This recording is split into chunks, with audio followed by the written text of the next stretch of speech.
بڑے بڑے ملا مولوی بھی آج کل ٹی وی پہ بیٹھ کے ایک دوسرے کی مخالفت کرتے ہیں بس اس لیے کہ یہ سمجھیں کہ ہم آگے رہیں وہ پیچھے ہو جائے.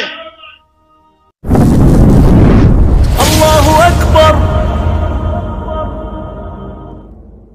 اسلام نے کہا ہے کہ دوسروں کو آگے بھی بڑھاؤ. اسلام نے کہا دوسروں کو, کسی کا بچہ اچھا پڑھ رہا ہے اس کی ہمت افزائی کیجئے کہ تم اور پڑھ سکتے ہو. کسی کا کاروبار بہترین چل رہا ہے اس کو آپ کے پاس آئے کوئی نیا مشورہ لینے, مشورہ ایک امانت ہے. محمد رسول اللہ نے کہا اسے بہترین مشورہ دو تاکہ اور آگے بڑھ جائیں. آج تو اس معاملے میں بھی لوگ سخی نہیں رہے.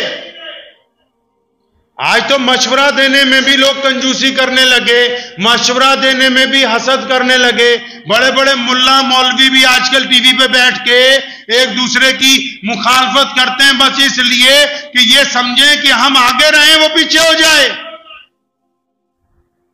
وہ قوم جس نے پانی ایک زخمی کو پلانے کے لیے دوسرے نے دوسرے کی پیشکش کر دی, دوسرے نے تیسرے کی پیشکش کر دی, تیسرے نے چوتھے کی پیشکش کر دی کہ پہلے میرے ساتھی کو پانی پلا لو, اس قوم کے قائدین یہ کہتے ہیں کہ نہیں جی فلاں بندہ تو خراب ہے, ہم اس سے زیادہ بہتر ہیں. تو اس کا مطلب ان کو ابھی رب رسول کے احکامات کا پتہ ہی نہیں لگا کہ اللہ اور اس کے رسول صلی اللہ علیہ وسلم آپ سے چاہتے کیا. اللہ اور اس کے رسول صلی اللہ علیہ وسلم چاہتے کیا ہیں. اسلام صرف عبادات کا نام نہیں ہے. عبادات اس لیے بنائیں کہ آپ بہترین انسان بن جائیں. سخی بننے کی کوشش کیجئے, کنجوس نہ بنیے. بابا بلے شاہ رحمت اللہ علیہ بہت بڑے ولی گزرے پنجاب کے, سید تھے, آل رسول میں سے تھے صلی اللہ علیہ وسلم. فرماتے ہیں ایک جگہ کہ پتل پلیت سونا نہیں بنتا پاویں جڑیے نال نگینے. سوم کولوں خیرات نہیں ملتی, سوم کولوں خیرات نہیں ملتی. پاویں پے ہون مال خزینے تے بلے شاہ او بن توحید جنت نہیں ہو ملنی. پاویں مریے شہر مدینے. وہ فرمایا اگر محمد رسول اللہ صلی اللہ علیہ وسلم کی نہیں مانتا, پیارے پیغمبر علیہ السلام کے طریقے پر نہیں چلتا, ان کے مطابق اپنے رب کی عبادت نہیں, ان کے مطابق اپنے رب کا کہنا نہیں مانتا, پھر تو چاہے مدینہ منورہ میں آ کے تیری جان نکل جائے تب بھی جنت ملنے والی ہے. پھر فرمایا نا بھی سخی, جو سخی ہوتا ہے اس کے پاس زیادہ مال نہیں ہوتا. سخیاں کول مال نہیں ہوندے, مالاں والے سخی نہیں ہوندے. بہت زیادہ پیسے نہیں جوڑتا ہے سخی آدمی, کوشش کرتا ہے کہ اللہ کے راستے میں خرچ ہوتے رہیں. دوسرے کے درد کو یاد رکھیے. آپ اس وقت تک ایمان والے نہیں ہو سکتے, اس وقت تک اچھے انسان نہیں بن سکتے, اس وقت تک بہترین رب رسول کے بندے نہیں بن سکتے تب تک جب تک آپ دوسرے کی تکلیف کو اپنے دل میں محسوس نہیں کرتے. اگر آپ کا دل پتھر ہے, دوسرا تکلیف میں, آپ کے دائرے میں آپ کو سکون سے نیند آ رہی ہے, تو یقین مانے رب رسول کے نزدیک آپ ظالم ہیں, آپ ایمان والوں میں شامل نہیں ہیں. آپ کے دائرے میں ہے کہ فلاں بندے کو آپ راحت پہنچا سکتے ہیں, لیکن آپ نے منہ پھیر لیا اس سے. اب جس کو تکلیف ہے, چاہے اس کا مذہب کوئی بھی ہے, تکلیف والے کا مذہب کوئی بھی ہو, آپ کو پتا آپ کا پڑوسی دکھ میں ہے, درد میں ہے, پریشانی میں ہے, اب چاہے وہ کسی بھی مذہب سے تعلق رکھتا ہے, آپ نے اسے آنکھیں پھیر لی کہ مجھے اس سے کیا لینا دینا, یقیناً آپ رب رسول کے نزدیک ظالم ہیں, کیونکہ جس کے دل میں صلہ رحمی نہیں ہے وہ محمد رسول اللہ صلی اللہ علیہ وسلم کا امتی نہیں ہو سکتا. بدر میں جن قیدیوں کو پکڑا ان کو لا کے مسجد نبی صلی اللہ علیہ وسلم کے قریب ایک احاطے میں رکھا گیا, اور وہ لوگ تھے جنہوں نے نبی علیہ السلام پر ظلم کیا.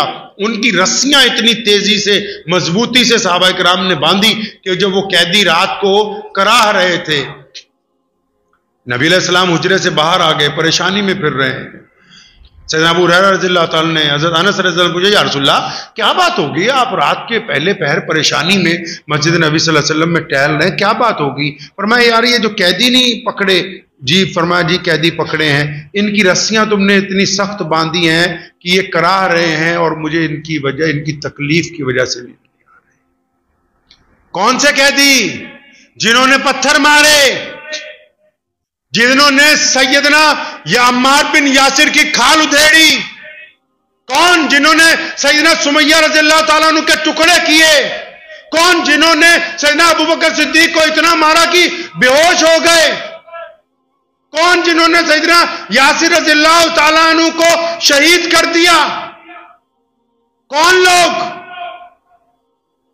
جنہوں نے محمد رسول اللہ صلی اللہ علیہ وسلم پر مکہ المکرمہ کی زندگی میں روزانہ تشدد کیا، اینٹیں ماری، پتھر مارے، گلے کے اندر پھندا ڈالا گیا، ساتھیوں کو مارا، صحابہ کرام کو قتل کیا، ان کی بوٹیاں نوچی گئیں، اونٹوں سے باندھ کے ان کے 2 ٹکڑے کیے گئے۔ جب ان مجرموں کو پکڑا، ان کے بھی جب ہاتھ سختی سے باندھے، محمد رسول اللہ کے کیونکہ دائرے اختیار میں ہیں، وہ تکلیف محسوس کرتے تو رسول اللہ صلی اللہ علیہ وسلم نے ان کی رسیاں ڈھیلی کروا دی۔ بات یہ ہے کہ انسان اگر اس کے دائرے میں کوئی چیز ہے پھر بھی وہ صلہ رحم نہ ہو۔ آپ کو پتا ہے کہ آپ کا پڑوسی بھوکا ہے، پتا ہے آپ کے نوکر کے گھر میں بڑی پریشانی ہے، دکھ میں ہے، تکلیف میں ہے، کہ نہیں میں اس سے زیادہ نہیں اس کو دوں گا۔ آپ کی اولاد عیاشی کر کے اڑا دے پیسے بازار میں، آپ کے بچے ہزاروں روپے برباد کرتے، لیکن نہیں، کیونکہ میرا ملازم ہے میں اس کو زیادہ نہیں دوں گا، وہ قرض میں چلا جائے، سود کے خوری کے نظام میں پھنس جائے، وہ پھندا لینے کے لیے مجبور ہو جائے، لیکن آپ اس کی طرف نہیں دیکھیں گے تو یقیناً آپ ایمان والے نہیں، آپ ظالموں کے اندر شمار کیے جائیں گے۔ یقین رکھیں، دنیا کو نہ دیکھیں، صرف اللہ اور اس کے رسول صلی اللہ علیہ وسلم کو دیکھیں۔ پوری کائنات میں اسلام سب سے آگے، آج بھی یہ دین آج بھی سب سے آگے ہے۔ کیوں؟ کیونکہ تمام مسلمان کس کو دیکھتے ہیں جی؟ اپنے رب اور رسول صلی اللہ علیہ وسلم کی تعلیمات کو دیکھتے ہیں، اللہ اور اس کے رسول صلی اللہ علیہ وسلم کی اتباع کرتے ہیں، اس کی پیروی کرتے ہیں۔ کسی کا ظلم، کسی کی ناراضگی، کسی کا تشدد ہمیں اپنے رب اور رسول صلی اللہ علیہ وسلم کے راستے سے ہٹا نہیں سکتا ہے۔ مجھے امید ہے کہ آپ کو یہ ویڈیو پسند آئی ہوگی۔ اگر پسند آئی ہو تو یہ آپ اپنے دوستوں کے ساتھ شیئر کریں اور اس چینل کو سبسکرائب ضرور کریں۔